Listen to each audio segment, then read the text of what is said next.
자, 윤석열의 전두환 발언, 군사 쿠데타와 독재 빼고 다 잘했다라는 부분에 대해서 지금 난리가 나서 지난 주말까지 굉장히 시끄러웠습니다.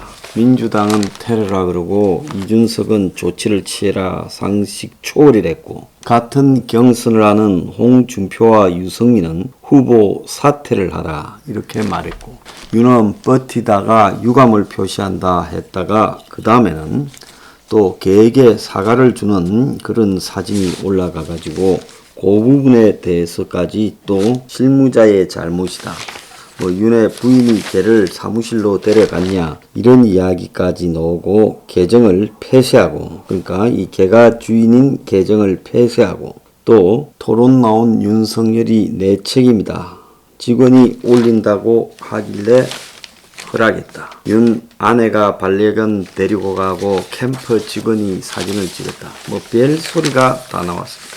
자, 저는 그런데 이 부분에 대해서요, 전두환이 쿠데타를 했거나 독재를 했다, 잘못됐죠. 자, 그런데 전두환이 쿠데타를 하거나 독재를 하던 것은 오래전의 이야기입니다. 그런데 그 시대가 잘못됐다고 저항했던 민주화 운동을 하던 386들이 현재 집권을 하고 있고 집권 세력의 주요 주축입니다. 그때 전두환 세대를 타도하자라고 주장했던 자들이 지금 집권 세력의 핵심으로 다 자리 잡고 있습니다. 자, 저도 한때 그들과 함께 이 학생운동권을 대표하는 입장에서 민주당의 DJ 때 발탁이 됐고, 거기 가서 정치를 하다가 견디지 못하고 나왔습니다. 저한테는 그 위선이 참을 수가 없었어요.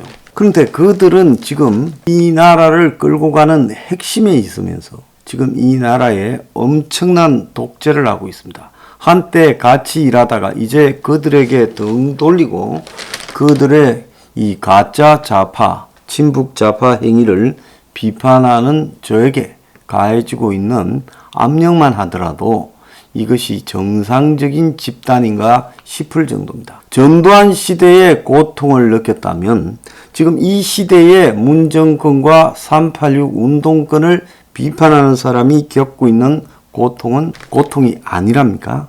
그것도 더한 고통일 수 있어요. 자, 지금 저만 해도 유튜버가 엉망진창으로 제 구독자들을 조작하며 저의 사회적 영향력을 방해합니다. 황장수 유튜버가 얼마나 조작되고 있는가라는 것은 세상이 다 아는 이야기예요. 자, 그뿐입니까? 그걸 통해서 제가 사회적 영향력을 넓히지 못하도록, 정치적 세력을 형성하지 못하도록 방해하고 있습니다. 이건 전두환 시대에 가짜 야당을 내세워서 그야말로 진짜 정권에 이 맞설 사람들을 가택연금하고 깜빵에 가둔 것과 뭐가 다릅니까? 지금 황장수가 뭘 하든 한국 사회에 아무도 하지 않는 짓을 해도 단 한 자도 언론에 나오지 않지 않습니까? 전두환 때 김영삼이 단식을 하니까 김영삼 단식이 정치 현안이라 하고 한 줄도 언론에 나오지 않은 것과 뭐가 다릅니까? 또 수많은 세금 조사가 있었고 그러지 않습니까? 그것뿐입니까? 저에 대한 공권력을 동원한 협박과 공갈이 수없이 있습니다. 저와 같이 투쟁하는 사람들이 곳곳에서 매일 협박이 벌어지고 이제 조폭까지 등장하고 있습니다. 도대체 뭐가 다릅니까? 전두환 시대 때 그 시대에 저항했던 학생운동을 하는 사람, 그리고 사회운동을 하는 사람들에게 가해졌던 공권력의 폭력이 지금 이 시대에 지금 똑같이 진행되고 있지 않습니까? 또 더 나아가서 지금 이 시대에 코로나를 빙자해서 집회조차도 지금 제한하고 압박에 오지 않습니까? 그뿐입니까? 언론의 자유가 있습니까? 아무리 기자회견을 해도 보도가 됩니까? 자, 또 그뿐입니까? 전두환 시대 때 민한당이라고 해가지고 의용야당을 두고 관리를 했죠. 자, 마찬가지로 지금 이준석이 지배하는 똥당, 오늘 아침에 누가 저한테 정중히 부탁하는데 똥당이라는 말을 쓰지 말라고 했는데요. 저는 똥당이 전두환 시대의 민한당 같은 그야말로 위장 야당이다. 야당이 없으면 독재 국가라고 이렇게 될 거니까 야당을 갖다가 배후 조정해서 협박하든 회유하든 해서 야당이 야당 역할을 하지 못하도록 야당을 가지고 장난치고 있다. 이준석과 그 이전에 김종인 또 그 이전에 황교안 전부 다 그런 짓거리를 했다. 내 방송을 애청을 안 해도 좋은데 비하라고 하는데 아주 건방진자예요. 내 방송 보지 말고 꺼지세요. 자, 그래서 이런 위장 야당을 동원해 가지고 정권을 맞서 투쟁하지 못하도록 야당 진영을 교란하고 압박하고 있습니다. 자, 이런 정권의 형태들, 그리고 심지어 언론의 보도까지도 공갈 협박해서 언론법을 동원하고 공수처를 만들어서 장난치고 법원과 검찰, 경찰을 다 쥐고 앉았고 이 전두환 시대보다 더 정교하고 더 완벽한 독재를 하고 있지. 이것이 정권에 맞서는 사람들에게 가해지고 있는 이 독재적 형태가 아니라면 무엇이라고 지금 이걸 설명할 수 있겠습니까? 그래서 정권에 맞서지 않는 자들은 고통을 느끼잖아요. 전두환 시대 때도요, 데모하던 학생 말고 그냥 일상으로 먹고 살던 사람들한테 한번 물어보세요. 그 시대가 좋았냐, 지금이 좋았냐? 그러면 내가 물어본 대다수는 그 시대가 좋았다고 합니다. 열심히 노력하면 대가가 주어지고 시골에서 맨손으로 상경에서도 바닥에서 시작해서 그리고 그 노력으로 올라갈 수 있는 희망이 있었고 누구나 집을 가질 수 있다는 희망도 있고 또 자기는 저소득층에서 시작했지만 빈민이었지만 자기는 자식들을 대학 보내고 또 자기의 일을 가지고 집을 가지고 그렇게 살 수 있게 되는 신분 상승의 희망이 있는 역동적인 사회. 대부분 사람들은 그렇게 생각하고 그 시대의 향수를 느끼고 있습니다. 그렇다면 민주화 운동을 했다라는 DJ나 김영삼이 과연 그 뒤에 그 독재자들이라고 비판했던 그 사람들만큼 경제를 했느냐? 아니죠. 제일 처음에 넘겨받았던 김영삼은 IMF로 나라를 망가뜨렸고 그 다음에 넘겨받았던 김대중은 북한하고의 관계에 집착하면서 엉뚱한 방향으로 나라를 이끌기 시작했고 그 뒤에 쭉 노무현 문재인으로 오면서 나라는 흔들려 갔습니다. 자, 그렇기 때문에 많은 사람들이 그 시대에 대해서 역으로 향수를 느끼고 또 그 시대에 대해서 지금 집권 독재자들이 된 민주화 운동을 했던 386들이 그 시대는 독재 시대라고 정리하고 그걸 갖다가 강요하고 있지만은 많은 사람들은 그 독재 시대가 지금보다 나았다라고 말하는 부분을 강요한다고 그것이 바뀌는 것이냐. 지금 그 부분에 대해서 우리가 고민을 해봐야 되는 부분이다. 윤석열 발언과 발맞춰 광주를 가가지고 전두환 비석위에